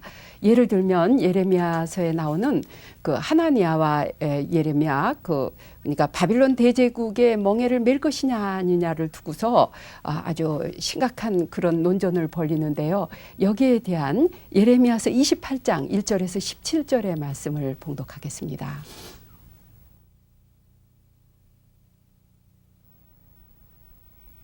기브온 사람 아쭈르의 아들 하나니야라는 예언자가 있었는데 그는 예언자 예레미야가 메었던 나무 멍에를 목에서 벗겨 부수었다. 야훼의 말씀이 예레미야에게 내렸다. 너는 하나니야에게 가서 야훼의 말이라 하고 이렇게 일러라. 너는 나무 멍에를 부수었지만 나는 그 대신 쇠멍에를 만들겠다. 예언자 예레미야는 예언자 하나니야에게 그대로 일렀다. 하나니야 잘 들으시오. 야훼께서 그대를 보내지 않으셨는데 그대는 이 백성에게 거짓말을 하여서 고지 듣고 안심하게 하였소. 그래서 야훼께서는 이렇게 말씀하셨소. 나는 너를 땅 위에서 치워버리겠다. 나를 거역하는 말을 한 벌로 너는 이 해가 가기 전에 죽으리라. 그 말대로 예언자 하나니야는 그해 7월에 죽었다. 네, 이스라엘에 누가 참 예언자인가 하는 이러한 그 논란은 이스라엘 역사에서 계속되고 있습니다. 정말 그 시대에 누가 참 예언을 하고 누가 거짓 예언을 하는지 분간하기가 참으로 어려우리라고 생각이 됩니다. 보통으로 참 예언자는 말은 유창하게 하지 못해도 그 말에는 힘이 있기 때문에 사람들을 회개시키는 그런 능력의 말씀, 하느님의 말씀을 전했지만 많은 경우에 참 예언자들은 박해를 받았습니다. 그러면 누가 참 예언자이고 거짓 예언자인지에 대해서 미케아 수님 좀 계속 설명을 해 주시죠. 네. 하느님의 말씀을 전하는 참 예언자들은 대부분 박해를 받았습니다. 전해 내려온 이야기로는 예언자 이사야는 톱에 잘려 죽었고 예레미야는 물 웅덩이에 빠지는 등 많은 고통을 받았으며 또 아모스는 반체제 인사로 낙인 찍혀 추방당했다고 합니다. 그뿐만 아니라 호세아 예언자는 방종한 아내를 몇 번이고 용서해야 했습니다. 이와 반대로 사회에서 거짓 예언자들이 더 환영을 받기도 했으며 또 이들은 참 예언자들을 박해하기까지 하였습니다. 그들 대부분은 왕실에서 예언자 학교를 세우고 또 그 후배들을 양성하면서 당시 사회에서 인정과 권위와 지위를 누렸습니다. 그렇다고 하여 왕실의 녹을 받은 직업 예언자들을 다 거짓 예언자라고 하고 또 민중 가운데서 일어난 예언자들만 참 예언자라고 할 수는 없습니다. 성전에 상주하면서 왕의 측근으로 정치에 깊이 관여하였던 이사야 예언자가 있으며 또 하박국은 예루살렘 성전 소속의 직업 예언자였으며 학계 역시 제2 예언자였습니다. 네, 예언자들 중에 누가 참이고 누가 거짓이냐 참 어려운 문제라고 했습니다. 특별히 집권 세력이 부패해서 사치풍조에 젖어들고 또 국가의 그 흥망성쇠가 존폐가 절대절명의 위기에 놓여 있을 때 예언자의 말을 참인가 거짓인가를 가려내는 것이 상당히 중요한 그 과제라고 할 수 있겠는데요. 신명기 18장 17절에서 22절 사이에서는 참 예언자가 누군가 하는 그 구분을 얘기하고 계시는데 여기에 대해서 임순녀님 얘기를 계속해 주시죠. 제올자 수녀님. 네. 첫 번째 기준은 하나님의 말씀 그대로를 하나님의 이름으로만 전하느냐 하는 것입니다. 내가 말하라고 시키지 않은 것을 주제넘게 내 이름으로 말하거나 다른 신들의 이름으로 말하는 예언자는 죽임을 당할 것이다 라고 신명기 18장 20절에 명시되어 있습니다. 하느님의 말씀을 다른 신의 이름으로 선포하거나 또는 자기 자신이 하고 싶은 말을 한다든지 이렇게 하는 것은 예언자로서의 기본 자질이 아니라고 선포하고 있습니다. 그다음에 두 번째 기준은 선포된 예언 말씀이 실제로 이루어졌느냐 하는 것입니다. 예언자가 야훼 이름으로 말한 것이 그대로 이루어지지 않으면 그 말은 야훼께서 하신 말씀이 아니다. 그런 예언자는 두려워할 것이 없다. 라고 신명기 18장 22절에 명시되어 있습니다. 그런데 문제는요, 참 예언자가 선포한 예언이 단기간에 끝나는 것이 아니라 오랜 기간을 두고 이루어졌기 때문에 예를 들어서 예레미야 예언자가 예루살렘의 멸망을 선포했지만 기간이 오래 걸렸기 때문에 백성들에게 혼란을 가져오고 또한 그 분열을 가져오게 되었고 적군 앞에서 사기를 떨어뜨렸다라고 하는 민심교란죄로 갑자기 즉각 체포되는 운명을 맞기도 했던 것입니다. 예, 가짜는 진짜하고 제일 비슷한 거, 가장 비슷한 게 가짜라고 하죠. 그래서 이 참과 거짓을 가려내는 게 그토록 어려운가 봅니다. 여러분이 화면에서 뜨그림을 보시겠는데요. 뜨그림에처럼 해가 수평선 위에 높이 떠오르게 될 때 가려졌던 것이 밝히 드러납니다. 그래서 이 낮 동안에는 모조품과 그 진품이 쉽게 구별이 됩니다. 그리고 밤에는 무서웠던 그 파도 소리라든지 어둠에 가려서 전혀 볼 수 없을 때 두려움을 일으켰던 그런 그 수평선의 여러 가지 일어나는 그 조화가 햇빛 아래서는 참으로 평화스럽고 아름답기까지 합니다. 그러면 우리가 예언서의 참과 거짓을 가려내는 것, 또 누가 참 예언자고 거짓 예언자인가 하는 이런 문제에 대해서 장순녀님께서 계속 설명을 해 주시죠. 네, 사실 어떤 예언자가 참이고 거짓인지를 구분하는 것은 참으로 어렵습니다. 그래서 세월이 지나가지 않으면 그 진가를 판단하기가 어렵죠. 실제로 유다 백성들도 예루살렘의 멸망을 예언한 예레미야 예언자의 말을 바빌론에 유배 가서야 그것이 하느님의 말씀인지를 알았거든요. 그래서 앞에서 이야기한 대로 신명기의 말씀과 좀 달리 예레미야서 23장에 보면은 참 목자와 거짓 목자에 대해서 이야기하고 있습니다. 내가 보낸 적이 없는데 내가 일러준 적이 없는데 내 말이라 하면서 전하였다.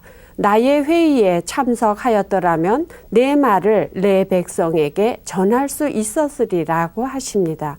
다시 말하면 예언자가 하느님의 말씀을 직접 체험하고 하느님께서부터 직접 파견받았다면 하느님의 뜻을 정확하게 백성들에게 선포할 수 있었다는 거죠. 바로 하느님의 말씀을 직접 듣고 선포한 예언자들을 참 예언자라고 합니다.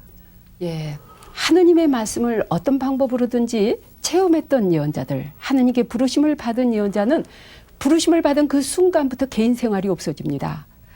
완전히 하느님 말씀에 사로잡힌 말씀의 종이 되는데요.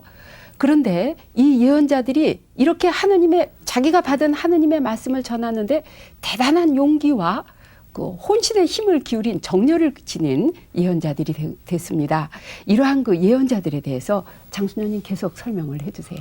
예, 예언자들은 불감증에 걸린 듯한 그 시대의 사람들에게 호세아 같이 자신의 삶을 통째로 내어놓거나 아니면 자신의 삶의 모든 것을 사람들에게 말씀을 전파하는데 다 시청각 자료로 내놓고 온몸으로 하느님의 말씀을 전파했습니다. 그래서 그 사람들은 무뎌진 사람들에게 자극을 주어서 하느님의 말씀을 전달받게 하려고 이상한 행동을 많이 했죠. 예를 들면 예레미야의 경우 멀쩡한 새 옷을 바위 밑에 묻어놓고 다 썩은 다음에 그 넝마 조각을 들고서 하느님의 말씀의 메시지를 전하는가 하면 오지 그릇을 산산조각으로 깨트림을 상징으로 삼기도 했죠. 바빌론 군대가 예루살렘 성을 에워싸고 굶주림과 죽음의 공포로 사색이 되어 있는 상황에 이미 적지에 들어간 고향의 사촌 땅을 사들이는 비정상적인 행동을 하면서까지 그가 받은 메시지를 전했습니다. 이사야 예언자는 시로락이 하나 걸치지 않은 알몸으로 시내를 돌아다니면서 하느님의 말씀을 전했고요.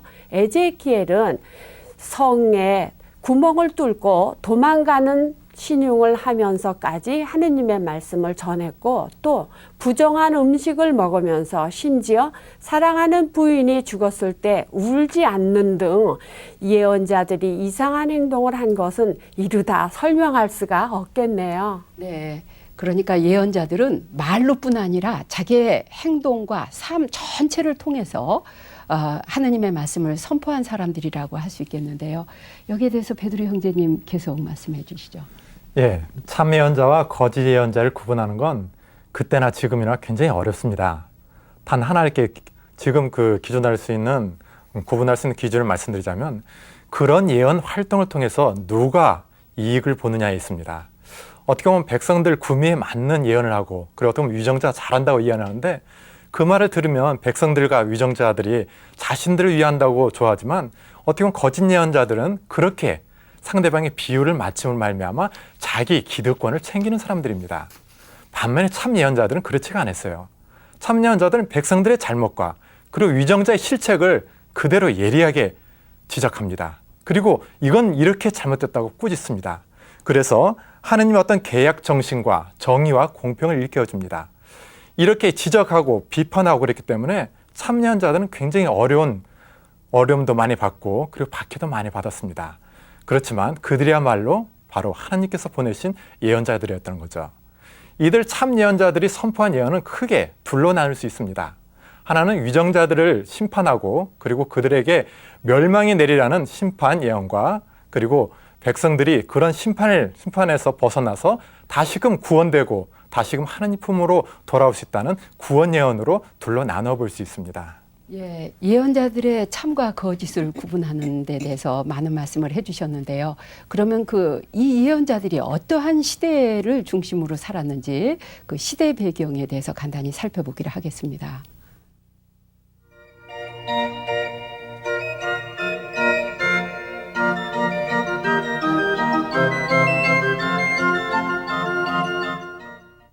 예, 예언자들이 전한 신탁의 말씀, 그 메시지를 잘 이해하려면 그들이 살았던 시대 배경이 어떠했는지를 알 필요가 있겠습니다. 여기에 대해서 미케아 수녀님께 부탁드리겠어요. 성서의 예언자들은 이스라엘 백성의 삶의 현장이라고 할 수 있는 그 삶의 무대로 하느님의 말씀을 대신 전한 사람들입니다. 그렇다고 해서 흔히 우리 현 시대에서 얘기하는 정치권에서 흔히 얘기하는 무슨 당 대변인과는 성격이 다릅니다. 예언자들은 하느님의 말씀을 적극적으로 받아들이고 하느님의 입장에서 당시의 체제와 사회 부정을 비판했습니다. 그 당시 예언자들이 받은 신탁의 내용이나 선포도 이스라엘 백성의 역사를 배경으로 하고 있습니다. 사파를 보시겠습니다. 출애굽 이래 이스라엘 역사는 바빌론 유배와 예루살렘 멸망이라는 큰 축으로 유배 이전과 이후로 갈라지고 예언자의 메시지도 유배를 전후로 해서 달라지고 있습니다. 유배 이전의 메시지가 하느님의 심판, 정의, 정화라고 한다면 유배 이후의 메시지는 성전 재건에 대한 희망, 또 메시아에 대한 열망이라고 할 수 있습니다. 예, 이스라엘의 큰 분기점 중에 하나인 바빌론 유배를 중심으로 해서 이 예언서들 구분을 말씀을 해주셨는데요. 그러면 이제 그 각 시대를 살았던 예언자들에 대해서 구체적으로 좀 더 설명을 해주시기 부탁드리겠습니다.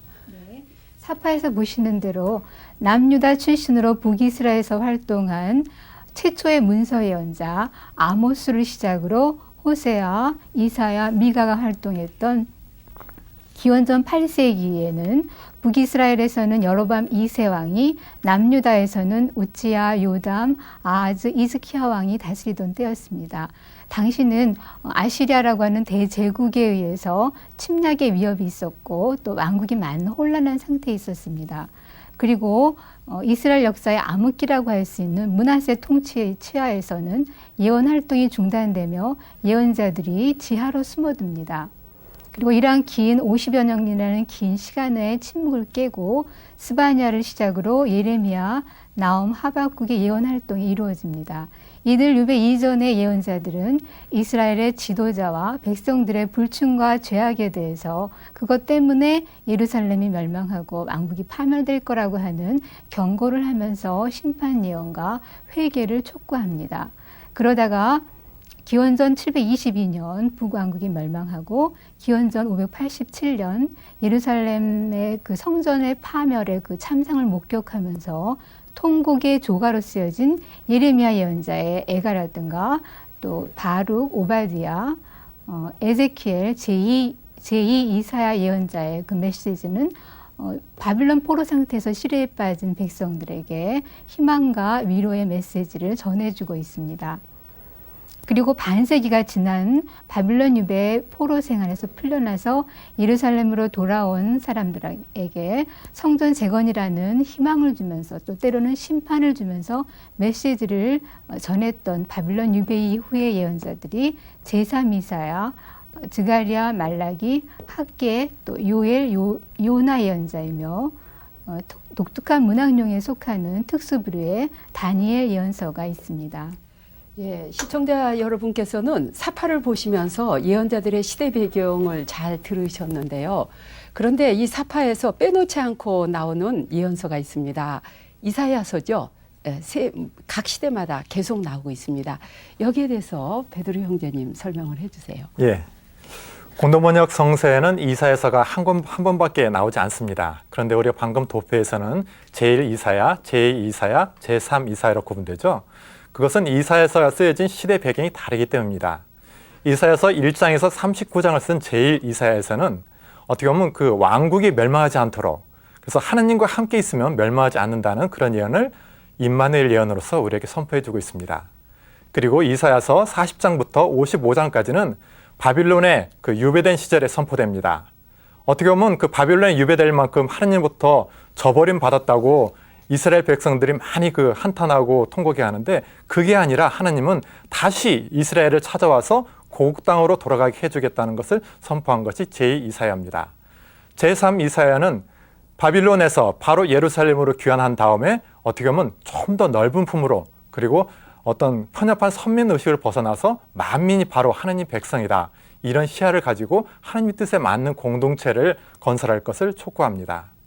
예, 이사야가 제1, 제2, 제3으로 나뉘었다는 좋은 설명을 해주셨는데요. 앞으로 각 권을 하시면서 시청자 여러분께서 또 더 잘 공부하시게 되리라고 생각이 됩니다. 그러면 이 예언자들은 자기들 그 특수한 시대에 살았지만 갑자기 그 시대는 하늘에서 떨어진 시대가 아니라 옛부터 전해오던 그 정신과 전승을 바탕으로 하고 있습니다. 예언자들의 정신과 전승이 무엇인지에 대해서 살펴보기로 하겠습니다.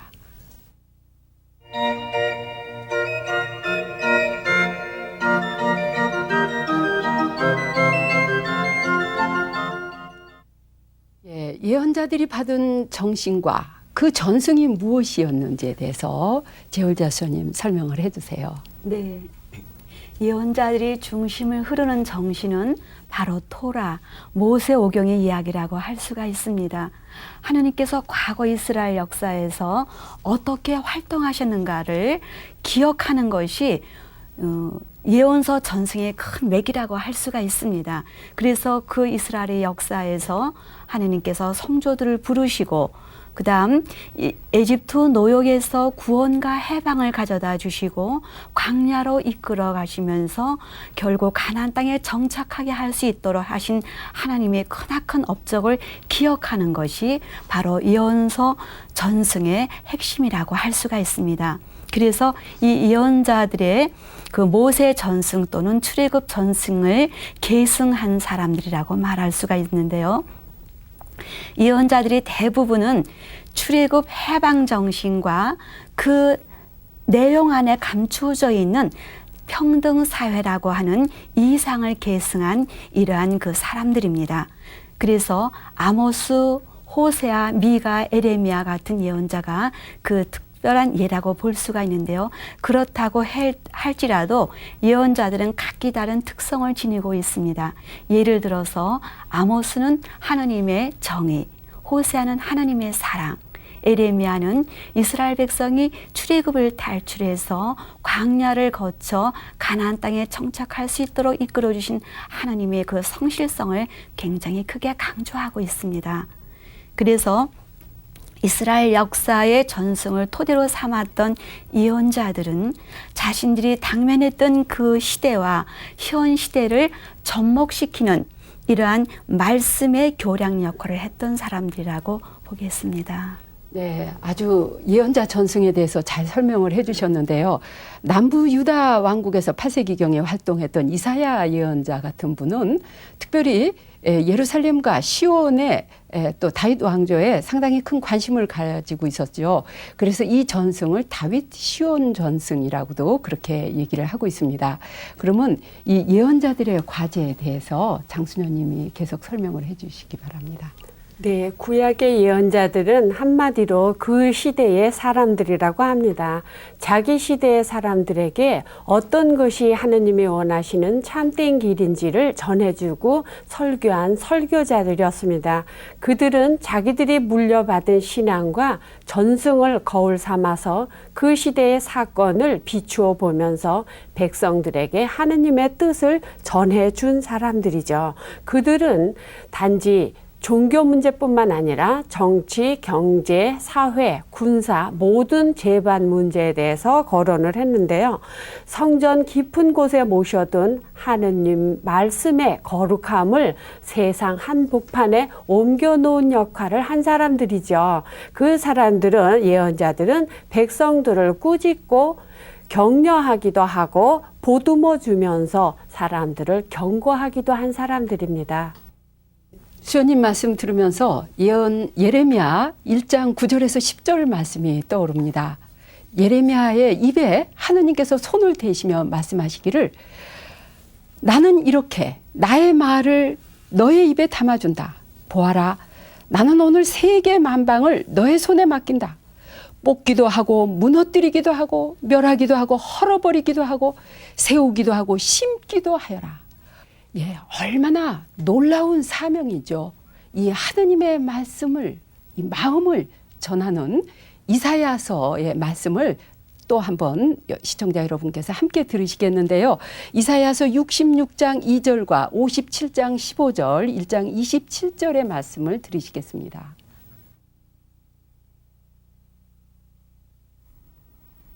내가 굽어보는 사람은 억눌려 그 마음이 찢어지고 나의 말을 송구스럽게 받는 사람이다. 나는 높고 거룩한 보좌에 앉아 있으면서도 얻어맞아 용기를 잃은 사람들과 함께 살며 잃은 용기를 되살려주고 상한 마음을 아물게 해주리라. 시온은 그 기틀이 바로잡히고 주민은 마음이 바로잡혀 다시 살게 되리라.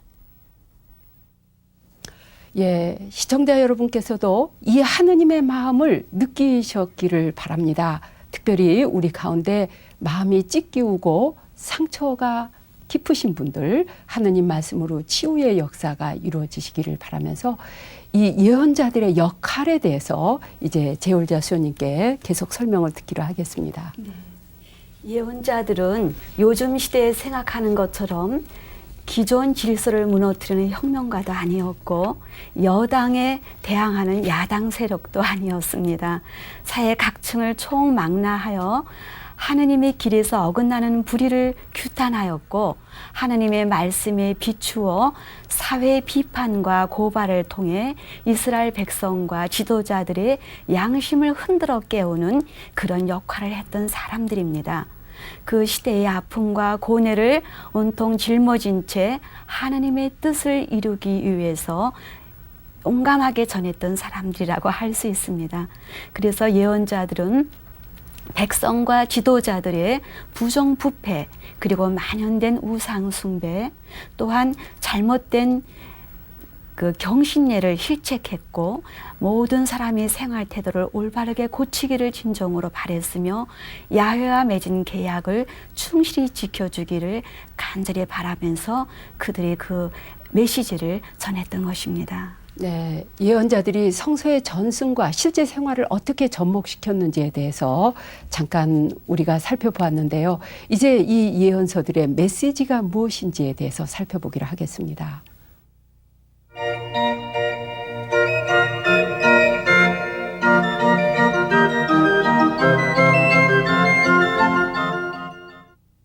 이제 우리는 구약 성서의 큰 산맥이라고 할 수 있는 예언서에 들어가게 되는데 이 예언서 문을 여는 이사야서부터 형제가 설명을 해 주시기 바랍니다. 예, 이사야서는 아주 방대한 예언서입니다. 근 200년 동안 바벨론 유배 이전, 그리고 유배 중에, 그리고 유배 이후에 쓰여진 내용입니다. 그래서 어떻게 보면 유배 가기 전이나 유배 중이나 또는 유배를 갔다 온 그 사회 환경이 모두 다른데요. 그때마다 하나님께서는 늘 함께 계시며 꼭 필요한 말씀을 일깨워 주시고 정말 하나님의 뜻에 맞닿는 공동체가 되기 위해서는 어찌 되어야 되는지를 일깨워주는 예언서입니다. 예, 이우식 베드로 형제님은 대학생 때부터 가톨릭 성서 모임에서 말씀의 봉사를 해왔습니다. 졸업 후에 즉시 성서와 함께해서 문서 선교에 헌신해오고 아직까지 말씀의 봉사에 전념하고 있는데요. 이 형제 이사야서의 강의를 기다려 주시기 바랍니다. 다음은 장명희 콘솔시아 수녀님. 네, 예레미야는 생전에 왕이 5번이나 바뀌는 이스라엘 역사상 가장 암울하고 참담한 시절에 예언자로 불림을 받았습니다. 예언자는 다른 예언자와 달리 독특한 영혼의 고백록을 6개나 남기는데요.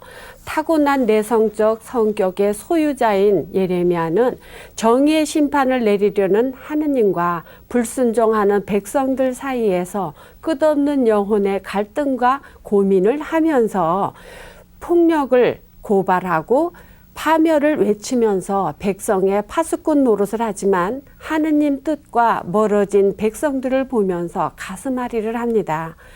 드디어 조국이 멸망하는 것을 바라보면서 예레미야는 이 조국에게 정말 지금은 멸망해서 바빌론으로 가지만 70년 후에는 회복되리라는 희망의 메시지를 남겨둡니다. 이 희망의 메시지 때문에 먼 훗날 바빌론에서 고된 노예 생활을 하고 있던 이스라엘 사람들에게 희망을 남겨주죠. 그래서 예루살렘의 도성이 멸망하는 것을 바라본 예레미야와 또 이어서 예루살렘의 멸망을 슬퍼하면서 통곡하는 애가와 바룩을 하겠습니다. 예레미야의 슬픈 노래에서 다시 만나 뵙겠습니다. 예, 장명희 콘솔시아 수녀님은 현재 부산교구 성서 모임 전담으로 말씀의 봉사를 하고 있습니다. 시청자 여러분께서는 이미 시편에서 수녀님을 알고 계시는데요. 수녀님의 이 예레미야 열강 기다려 주시기 바랍니다. 그 다음으로 저는 에제키엘서와 요나서를 맡았습니다. 이 예언서 다음에 아모스서와 소예언서 3개를 맡은 제울자 수녀님 소개해 있겠습니다. 네. 아모스 예언자는 시골 농가에서 양을 치던 목동 출신으로 그에게는 사회적 어떤 힘도 지위도 없었습니다. 직설적이고 단순한 성격의 아모스가 하느님의 부르심을 받게 되었습니다. 그는 수식 없는 단순한 말로 그 하나님의 말씀을 애쳤지만 아주 핵심을 찌르는 말로 그가 받은 신탁을 굉장히 용기 있게 전했습니다. 하느님과의 계약을 일깨우고 백성들이 지도층에 있는 사람들이 권력과 재물과 소유욕을 남용해서 많은 억압당하고 가난한 사람들, 무지자, 무산자들을 능욕하고 했을 때 바로 그들의 대변자로서 그들을 옹호했던 예언자입니다. 또한 나훔, 스바냐, 하바국 예언자들은 에레미야 예언자와 동시대에 활동했던 사람들로서 극히 짧은 3장으로 되어 있는 내용이지만 대단히 강렬한 언어로 하느님의 신탁을 전한 이런 예언자들입니다. 다음 이 예언자들의 말씀을 통해서 여러분들을 다시 뵙기로 하겠습니다. 네, 이송자 제울자 수녀님은 오랫동안 가톨릭 성서 모임에서 성서 사도직을 전담해 왔습니다. 현재는 방배사동 본당에서 성서 말씀 봉사와 교리 등으로 말씀 선포에 주력을 하고 있습니다. 이수녀님의 아모스서 강의 기대해 주시기 바랍니다. 다음은 미케아 수녀님 소개해 주시기 바랍니다. 네. 저희 수도명의 주보인 미가 예언자가 여러분들과 이렇게 함께하는데 한 몫을 하였습니다. 미가 예언자는 구약 예언의 실질적인 개막을 담당한 기원전 8세기의 4 예언자 중 마지막 예언자입니다. 당시 유다 백성으로서는 상상할 수 없었던 예루살렘 성전 파괴를 처음으로 예언하였으며 지배계층에 대해서 소농들의 권리를 옹호해준 농촌 예언자로 알려진 미가 예언자의 생생한 예언의 말씀을 전해드리겠습니다. 그리고 바빌론 유배 이후의 소예언서들 중 학계, 스가랴, 말라기서는 바빌론 포로 생활에서 돌아온 예루살렘 사람들한테 성전 복구라고 하는 중책을 일깨우며 이스라엘 공동체를 새로 일으키는 데 큰 역할을 했던 예언의 말씀들입니다. 우리나라의 현 시대에도 필요한 IMF라고 하는 이 시대에도 필요한 중요한 메시지를 전해준다고 할 수 있겠습니다. 특별히 마지막 예언서 말라기서는 신약과 구약을 잇는 중요한 의미도 담겨 있습니다. 성서 본문을 위주로 할 이 예언서 강의 시간에는 특별히 여러분들께서 성서를 펼쳐놓고 본문을 따라가면서 저와 함께 하시면 더 도움이 될 것입니다. 예, 임승희 미케아 수녀님은 현재 영원한 도움의 성모 수녀회 선교국에서 선교의 방향에 관해서 연구를 하고 있습니다. 동시에 본당에서 성서 40주간 강의를 하면서 말씀의 봉사에 헌신하고 있는데요. 미케아 수녀님의 조리 있고 냉철하면서도 뜨거운 가슴으로 강의를 하게 될 이 예언서 강의 기대하려 주시기를 바랍니다. 그러면 이제 예언서의 마지막 권인 말라기서 1장 2절과 3장 1절, 22절, 24절의 말씀을 봉독하겠습니다.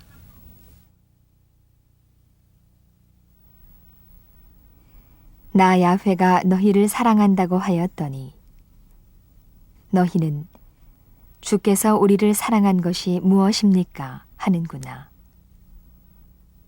보아라, 나 이제 특사를 보내어 나의 행착기를 닦으리라.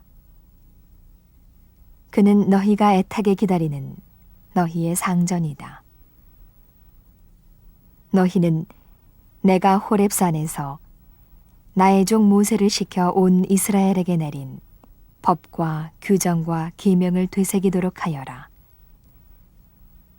이 야훼가 나타날 날, 그 무서운 날을 앞두고 내가 틀림없이 예언자 엘리야를 너희에게 보내리니 엘리야가 어른들의 마음을 자식들에게, 자식들의 마음을 어른들에게 돌려 화목하게 하리라. 그래야 내가 와서 세상을 모조리 쳐부수지 아니하리라. 예, 여러분들이 앞으로 듣게 될 그 예언서는 살아 움직이는 사람들의 이야기입니다. 그리고 이 사람들 이야기, 이 역사 가운데 하느님께서 당신의 뜻을 전해주시는 그런 그것입니다. 그래서 예언자들은 하느님의 말씀을 받은 그 순간부터 하느님의 사람들로 변화됐다 그랬죠. 그래서 이제부터는 예언자들이 자기들의 개인 생활이 없어지고 하느님의 말씀은 그들 가슴에서 활활 타오르는 불이었고 터트려야 하는 분노였기도 했고 또 그들이 노래하는 그 예언자들의 기쁨이기도 하고 희망이기도 했던 것입니다. 그래서 하느님께서는 예언자들 그 말 자체에 심기도 하고 허물어뜨리기도 하고 뽑기도 하고 또 건설하기도 하는 그런 그 말씀의 능력을 주셨던 것입니다. 이러한 예언서 말씀을 이제 시청자 여러분께서 앞으로 이 예언서를 통해서 계속 하시게 되겠는데요. 이 사람들에게 있어서 예언서들의 모든 주어는 하느님입니다. 인간 개인이 아니라 예언자 개인이 아니라 하느님이 주어입니다. 그래서 이 하느님을 주어로 삼는 예언서들. 그래서 하느님, 하늘에 계신 아버지의 뜻이 하늘에서와 같이 이 땅에서도 이루어지기 위해서 예언자들이 말로뿐만이 아니라 자기 생활 전체를 바쳐서 혼신의 힘을 기울여서 말씀을 선포했던 이 예언자들의 그 말씀을, 메시지를 여러분들은 보시게 되겠습니다.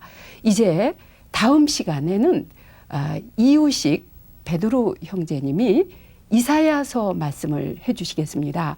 이사야서의 그 예언서는 새로운 천년 때를 여는데 가장 적합한 성서라고 할 수가 있겠습니다.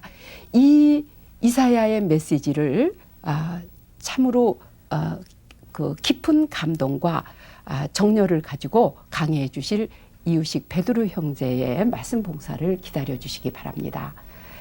그러면 이제 이 시간을 마치면서 시청자 여러분께서 계속 성원해 주시고 격려해 주심을 다시 진심으로 감사드립니다. 마치는 기도로 이유식 형제의 기도를 드리겠습니다.